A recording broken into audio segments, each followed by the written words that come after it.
કચ્છના રામપરમાં ટોળાએ આતંક મચાવ્યો. હથિયાર સાથે આવેલા લોકોએ ફાયરિંગ કર્યું. રામપર ગામ રણ મેદાનમાં ફેરવાઈ ગયું, જ્યારે એક ટોળાએ અંધાધૂંધ ફાયરિંગ કર્યું, પથ્થરમારો અને તોડફોડ કરી. સરહદી જિલ્લા કચ્છના ભચાઉ તાલુકાના રામપર ગામે હથિયારધારી ટોળાએ આતંક મચાવતા સમગ્ર પંથકમાં ભયનો માહોલ ફેલાઈ ગયો. રામપરના પૂર્વ સરપંચ સાથેના જૂના બંદૂકને લઈને મોટી સંખ્યામાં આવેલા શખ્સોએ હથિયારો સાથે હુમલો કર્યો.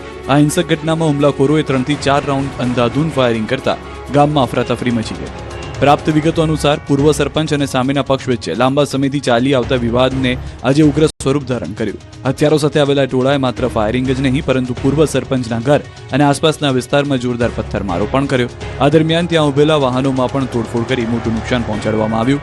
આ સમગ્ર ઘટનાના રૂવાડા ઉભા કરી દે તેવા સીસીટીવી ફૂટેજ સામે આવ્યા, જેમાં હથિયારધારી લોકો આતંક મચાવતા સ્પષ્ટ દેખાઈ રહ્યા છે. ઘટનાની જાણ થતાં જ સામખિયાળી પોલીસનો કાફલો રામપર ગામે દોડી ગયો. પોલીસે પરિસ્થિતિ પર કાબુ મેળવી ગામમાં ચુસ્ત બંદોબસ્ત ગોઠવી દીધો. રાજ્યના કેટલાક વિસ્તારોમાં લાગી આફતની આગ, તો સુરતમાં ડમ્પિંગ સાઇટ પર લાગેલી આગ 4 દિવસ બાદ ઓલવાઈ. સુરત ડુમસ રોડ પર આવેલા મહેક ફાર્મના પંડાલના વેસ્ટેજમાં ભીષણ આગ ભભૂકી.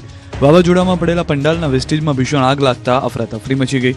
વિકરાળ આગના કારણે ધુમાડો દૂર દૂર સુધી ફેલાઈ ગયો. આગ લાગતા ફાયર વિભાગનો કાફલો ઘટના સ્થળે પહોંચ્યો. ફાયરના કર્મીઓ દ્વારા પાણીનો મારો ચલાવી આગ પર કાબુ મેળવાયો. આ તરફ સુરતના ખજોદ ડમ્પિંગ સાઇટમાં લાગેલી આગ આખરે કાબુમાં આવી. છેલ્લા 4 દિવસમાં ડમ્પિંગ સાઇટમાં આગ લાગી હતી અને ધુમાડાના ગોટે ગોટા નીકળી રહ્યા હતા. ફાયર વિભાગને ભારે જહેમત બાદ આગ પર કાબુ મેળવવામાં સફળતા મળી. આગ બુઝાવવામાં 27 લાખ લીટર પાણીનો ઉપયોગ થયો હતો. આગ કાબુમાં આવતા તે કયા કારણોસર લાગી તેની તપાસ શરૂ કરવામાં આવશે. વડોદરાના રણોલી જીઆઈડીસીમાં ભીષણ આગ લાગી. મોડી રાત્રે કંપનીમાં આગ લાગતા દોડધામ મચી ગઈ. ફાયર બ્રિગેડના જવાનો સ્થળ પર દોડી આવ્યા અને ભારે જહેમત બાદ આગ પર કાબુ મેળવ્યો. આગ લાગ્યાની જાણ થતાં પોલીસ અધિકારીઓ પણ સ્થળ પર દોડી આવ્યા હતા. અમદાવાદમાં બેફામ રફતારનો કહેર, પકવાન બ્રિજ પરનો અકસ્માતનો વિડીયો વાયરલ. અમદાવાદ શહેરના રસ્તા પરથી પસાર થતા બેફામ વાહન ચાલકો પર બ્રેક ક્યારે લાગશે? આ સવાલ એટલા માટે થઈ રહ્યો છે કારણ કે પકવાન બ્રિજ પર એક ચોંકાવનારો વિડીયો વાયરલ થયો. અહીં બેફામ કાર ચાલકે બાઇકને ટક્કર મારી અને ત્યારબાદ જે દ્રશ્યો સર્જાયા તે ચોંકાવનારા હતા. ટક્કર એટલી જોરદાર હતી કે કાર આગળ બાઇક ફસાઈ ગઈ. જરા આ દ્રશ્યો જુઓ. કાર આગળ બાઇક ફસાયેલી છે અને છતાં ચાલક કાર હંકારતો રહ્યો. ફસાયેલી બાઇક સાથે કાર હંકારતા કારમાંથી ધુમાડા પણ નીકળી રહ્યા હતા. અન્ય વાહન ચાલકોએ કારનો પીછો કરીને દ્રશ્યો વિડીયોમાં કેદ કર્યો. તેમાં જોઈ શકાય છે કે અન્ય વાહન ચાલકોએ કાર અટકાવે છે અને ત્યારબાદ રોડ વચ્ચેથી ચાલકે કાર અટકાવીને બાઇકને છૂટું કરવાનો પ્રયાસ કર્યો. અકસ્માતમાં કમલેશભાઈ નામના વ્યક્તિ ઘાયલ થયા છે. હાલમાં પોલીસે અકસ્માતનો ગુનો દાખલ કરી તપાસ શરૂ કરી છે. રાજ્યમાં આજે પણ અકસ્માતની ઘટના બની. ગાંધીનગર, દ્વારકા અને દાહોદમાં સર્જાયા અકસ્માત.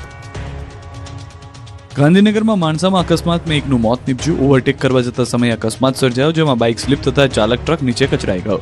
અકસ્માતમાં બાઇક ચાલકનું ઘટના સ્થળે જ મોત થયું અને અન્ય એક વ્યક્તિને ગંભીર ઇજા પહોંચી. અકસ્માતની આ ઘટના સીસીટીવીમાં કેદ થઈ.